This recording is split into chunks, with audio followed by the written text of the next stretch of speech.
Assalamualaikum warahmatullahi wabarakatuh. Baik kawan-kawanku sekalian, kali ini saya akan menjelaskan tentang perkembangan perangkat lunak atau hal-hal yang berkaitan dengan perkembangan perangkat lunak, dan semoga ini semua bermanfaat bagi kalian, khususnya bagi orang yang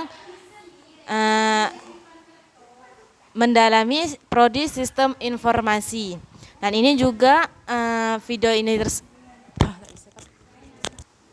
ini juga sebagai pemenuhan tugas dari dosen. Berikut ini penjelasannya. Yang pertama ada UML atau biasa disebut Unified Modeling Language. Pengertian UML yaitu suatu metode permodelan secara visual untuk sarana perancangan sistem berorientasi objek, atau definisi UML yaitu sebagai suatu bahasa yang sudah menjadi standar pada visualisasi, perancangan, dan juga pendokumentasian sistem software. Terus fungsi dari UML. Yang pertama, dapat menyatukan praktek-praktek terbaik yang ada dalam permodelan. Terus dapat memberikan model yang siap untuk digunakan, merupakan bahasa permodelan secara visual. Visual itu adalah secara kasat mata yang bisa kita lihat dengan mata kita sendiri, yang ekspresif untuk mengembang sistem dan untuk saling menukar model secara mudah. Terus berguna sebagai blueprint sebab sangat lengkap dan detail dalam perancangannya, yang nantinya akan diketahui informasi yang detail mengenai coding suatu program. Terus dapat memodelkan sistem yang berkonsep berorientasi objek. Jadi tidak hanya digunakan untuk memodelkan perangkat lunak atau software saja, bisa untuk perangkat lain-lainnya. Dan juga bisa menciptakan suatu bahasa permodelan yang nantinya dapat digunakan oleh manusia maupun mesin. Dan selanjutnya ada Application Programmers Interface atau disingkat API. Pengertian Application Programmer Interface sendiri adalah sebuah interface yang mempunyai set fungsi yang memiliki akses ke aplikasi lain, sehingga bisa menggunakan fitur pada aplikasi lain tanpa membuat lagi. Dan Application Programmer Interface sangat bermanfaat jika sebuah aplikasi sudah kompleks, akan lebih terlihat efisien dalam proses development. Jadi API ini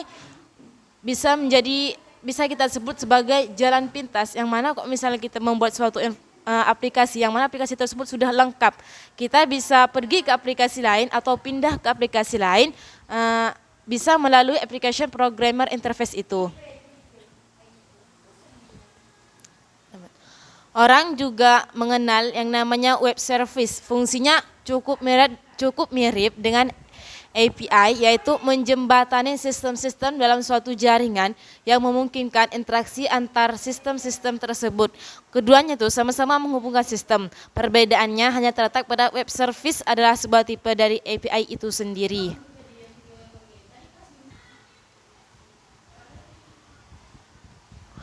Terus semua web service pasti adalah API, sedangkan API belum tentu adalah web service.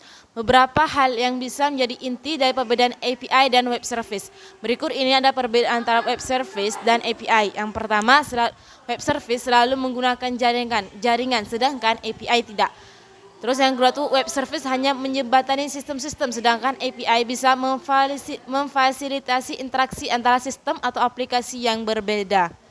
Lalu dalam berkomunikasi, web service hanya menggunakan SOAP, REST, XML, RPC, sedangkan API bisa semua tipe. Jadi kita bisa menyimpulkan dari sini API itu lebih banyak keunggulannya, atau lebih bisa katakan lebih baik daripada web service. Terus yang terakhir ada peer-to-peer. Peer-to-peer adalah suatu model komunikasi dua arah antar pengguna PC melalui jaringan komputer atau internet tanpa melalui sebuah server. Dalam model ini, tiap pesertanya memiliki kapasitas yang sama, dan tidak seorang pun dari peserta dapat memulai suatu sesi komunikasi tersendiri. Jadi jaringan peer-to-peer merupakan salah satu model jaringan komputer yang terdiri dari dua atau beberapa komputer, di mana setiap station atau komputer yang terdapat dalam lingkungan jaringan tersebut bisa saling berbagi, bahkan untuk membuat jaringan peer-to-peer dengan dua komputer. Kita tidak perlu menggunakan hub atau switch, namun cukup menggunakan satu kabel UTP yang dipasangkan pada kartu jaringan masing-masing komputer. Misalnya seperti Bluetooth, kan misalnya kok Bluetooth itu kita pakainya untuk mentransfer file, bisa mentransfer foto dan lainnya. Itu kan hubungan antara satu PC dengan PC yang lain, atau bukan cuma dua PC yang lainnya juga bisa menggunakannya. Terus jenis jaringan peer-to-peer sebenarnya sudah mulai dikembangkan sejak tahun 1980 dan banyak digunakan pada jaringan yang skalanya terlalu kecil untuk memiliki sebuah server. Jadi tuh peer-to-peer ini skalanya terlalu kecil untuk memiliki sebuah server. Jadi tuh dia tuh tersendiri. Namun jaringan ini baru mulai banyak digunakan ketika Microsoft merilis sistem operasi Windows for Workgroups.